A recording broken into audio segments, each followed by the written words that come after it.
Now, a man that may not want a bumper sticker because he doesn't have a car is John Rentoul. John, very good morning to you. I'll put it on my bike, Mike. Would you? Listen, we'll send you one forthwith then in that case.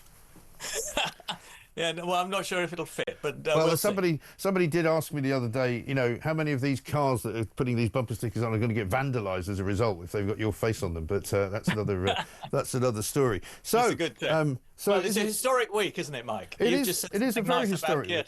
And you'll be pleased to say that I did say something nice about Keir Starmer, because I did think he sounded quite prime ministerial yesterday, and I think he did say the right things. I guess the proof will be in the pudding, I suppose. And a lot of people have asked me how long it's going to take and whether we'll see any sort of immediate short-term gain. But he's 2027. But he's doing the right thing. He said how long it's going to take. Yes, and he said how it's going to be paid for. Well, yes, but I think in the immediate sort of, shall we say, international situation, you know, what are we going to be doing in the short term, knowing that we're going to have a bit more money and maybe a bit more emphasis on defence rather than what we've had of late, which has just been simply to shovel a load of money to Ukraine and let them get on with it. Yeah.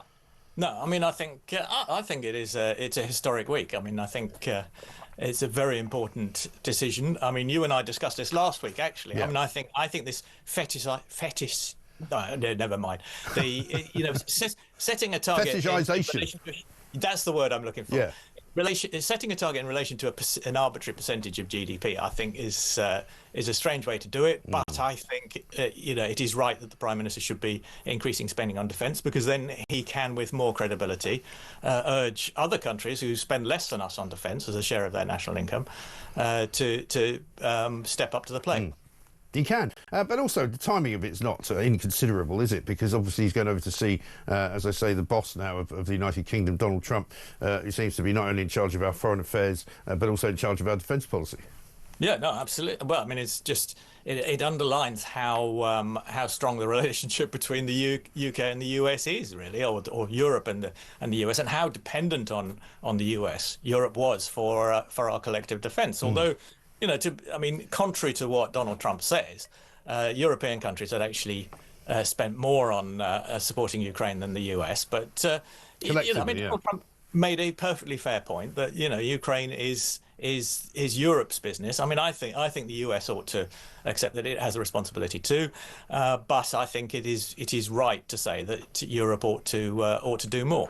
Yes, but I mean, I've been saying for the last week and a half, really, ever since the Saudi Arabia summit between Sergei Lavrov and Marco Rubio, that, let's wait and see where this goes, because there was an awful lot of naysayers. I don't think you were one of them, actually, just saying, oh, look at this, Donald Trump's just in it for himself. He's rowing Zelensky out of it. Looks like Zelensky's now going to Washington on Friday to go and have his own audience with Donald Trump. And it looks as though they're on the brink of signing some kind of deal for the sort of the carving up of the minerals and the wealth of Ukraine, which will in some way ameliorate the Americans giving more money. So I don't even think that what people were saying about Trump abandoning Europe is even going to end up happening.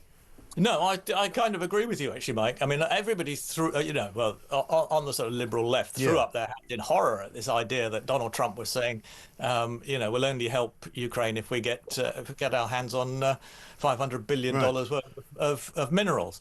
But actually, it looks as if President Zelensky is prepared to do some kind of deal like that. Well, because, in order to get, there's no such thing as a free lunch, as they say. I mean, if you want to get, billions and billions of dollars, hundreds of billions of dollars in aid, then you might need to show something in return. Well, absolutely. And, the Marshall Plan after the Second World War did involve America giving quite a lot of money, but we still had to pay back the Lend-Lease money to America. It wasn't, as you say, a free lunch. No, we only just finished paying for it relatively recently. Was it 2006 we finished paying for it, wasn't we? I think that's right. So, I mean, I think it's a transactional world in which we live. And so, I mean, they've all gone very quiet, haven't they, all these lefties who sort of said this evil, horrible, ghastly orange man, he's going to ruin the world, he's going to cause World War III, look at what he's doing, he's cozying up to Putin. You've got to wait and see in these matters, I've always said. Well, I agree. I mean, I'm not in favour of cozying up to Putin, and I'm not in favour of just saying things which are not true, such as that Ukraine started it. But if, as you say, let's wait and see. Yes. But if it had the effect, But if by saying those things it had the effect of bringing Zelensky, to heel somewhat, rather than thinking that he was just this gallivanting kind of, freewheeling leader of the free world that could do whatever he liked, because that's what he's been acting like, then maybe it was a good thing. Well, ends and means and all that, Mike. But I'm not really in favour of saying things that aren't true, even if it might be sort of tactically helpful. Well, maybe some people should tell that to the Labour government, because I'm not in favour of them saying things that aren't true either. Like, for example, we're going to be £300 better off once we get into power, because our electricity bills will go down. That wasn't true. We're going to smash the gangs. That wasn't true either. But the extraordinary thing about that, the seventh carbon budget, which I'm afraid I didn't read, but your producers very helpfully sent me the report from the Sun, which actually summarises it extremely simply. And it admits that it's going to cost us $6 billion a year. Right. Between now and 2030, I would have thought that's very much on the low side. But if the climate change committee, which is totally committed to net zero in a sort of rather propagandistic sort of way, they're a dreadful organisation. They look quite dangerous to me. They are an independent organisation appointed by the government and with statutory authority. But if they say it's going to cost $6 billion extra, then it's clearly going to cost a lot more than that. Well, exactly right. And you say they're independent, but I don't think there's anybody on there that's got any kind of, shall we say, negative scepticism to say about some of the modelling that gets done. And that they're all singing from the same hymn sheet as far as, what they do for a living. They're all climate change professors, basically. I had a look at the board of directors of what they all do.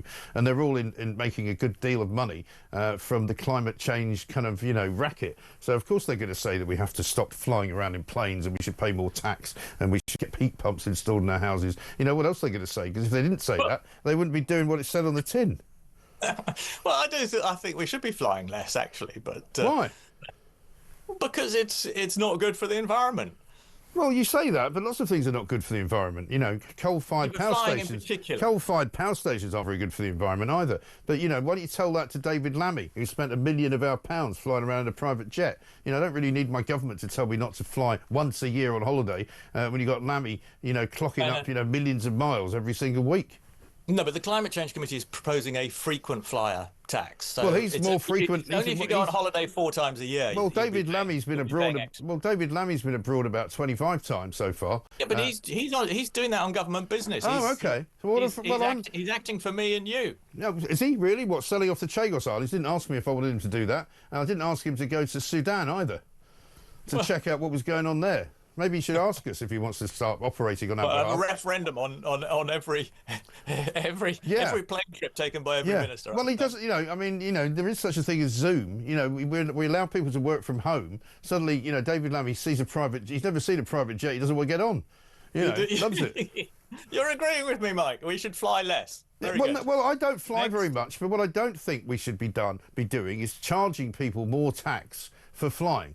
When clearly, I think we should. When clearly it doesn't make any difference, because it's the same as the ULEZ charge, right? It doesn't discourage people from driving. It just means that you pay to pollute the air.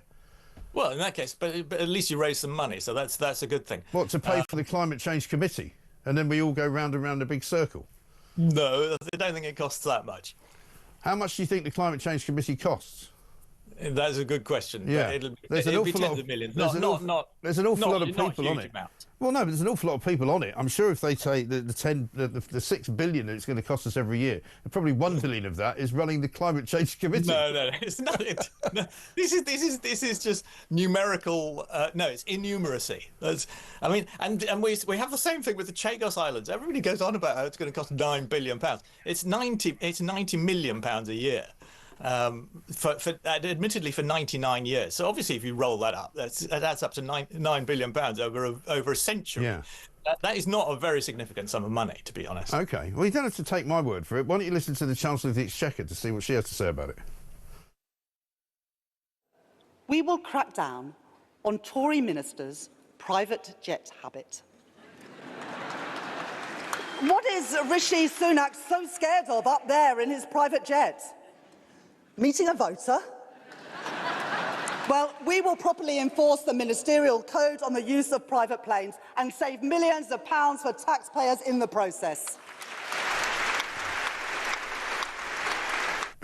It's another lie, I'm afraid, John. Oh, ghastly hypocritical nonsense. No, you're absolutely right. I mean, that really was a low point in the Labour opposition, having a go at Rishi Sunak for actually choosing the most efficient way of getting around on government business on behalf of the people of the country. Yeah, and it just shows you, doesn't it? She was a lot happier in those days. I mean, you should see her face yesterday when she was sitting behind Keir Starmer as he was announcing all these things. Well, it was a very serious occasion. Well, no, it wasn't. It's not so much that it's a serious occasion, but she has this look of somebody who's just been condemned. I mean, she and Angela Rayner both looked about as miserable as I've seen them.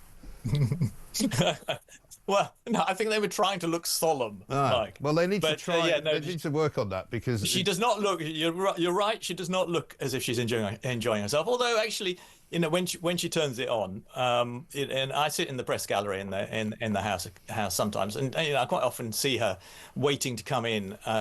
From behind the speaker's chair, and she's chatting away in an animated way and looking quite cheerful. Actually, I think she just puts on that face when she sits down because they don't want to look as if they're making light of things. Having a laugh. I did something the other day that I haven't done for ages. I think it was Monday.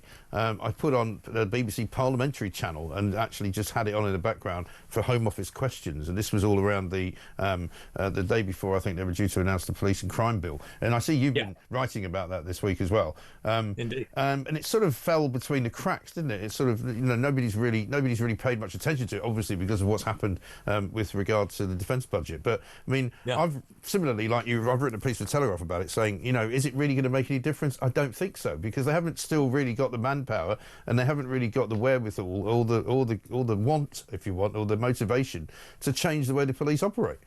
Well, absolutely. I mean, I actually agree with you that... Crikey, this is a big week.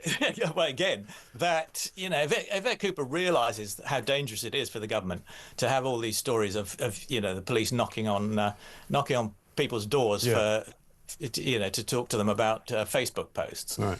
I mean, you know, the police tried to spin that as, you know, we were just informing that woman in Stockport that you know, she'd been accused of. Yes, because we must. Which they could have done by phone or email. Yeah. I mean, there's no need to go and knock on her door. Well, also what they could have done, and what I said they should have done, was tell the councillor, if it was he who complained or whoever it was that complained on his behalf, you know, this is not a complaint we can do anything with, you know, get lost. And then they wouldn't have had to tell her anything. Well, quite. I mean, and that is an example of how difficult it is to change the priorities of the police forces on the ground. Because I mean, they ought to be going after these people snatching mobile phones. Yeah, of course. And instead, they're wasting police time. Yeah, well, I mean, I told you what happened to me when I reported it literally to a guy in a police van across the road from where it had been stolen. He said the best thing to do is report it online. I said, well, why can't I report it to you? I said, you're actually talking to me. You're sitting in a van. You saw the guy driving off. I said, he's gone that way. And he said, oh, I can't get over that curb because Sadiq Khan's put a big curb in on Jamaica Road. You can't get over it. I said, so you know where he's going? I said, I can track it. But you don't want to. No, they don't want to do it. They just. I mean, they could have done it before this law came in. No, but I think that's significant. I mean, the law hasn't come in yet, but I mean, I think it's good that Yvette Cooper has done that, and I think the previous government should have acted. But I think actually the real solution to phone theft is to go back to where we were before, which was the mobile phone companies rendered the handsets useless if they were stolen, and obviously the thieves have worked out how to get around that now. So there's like a sort of tech arms race between they tend to do that, don't they? And the phone company. But that's the thing; they tend to do that, and also the phone company does. It's not in their interest to stop phones from being stolen because you have to get another one. Well, yeah, I think it is in their interest. I mean, people don't like having their phone stolen, as you know. And if one company gets a reputation for having more secure phones, then I think they'd profit from that. Yeah, maybe that's my advice to them. Maybe so. Well, it's a good piece of advice, John. It's incredibly a good-natured conversation we've just had, so we'll have to change all that next week because I'm sure we'll have something to argue about. I'll be back to normal. I've been too respectful to Keir Starmer. That's the trouble. Thank you very much indeed. John Rentoul there, Chief Political Commentator for The Independent. We're going to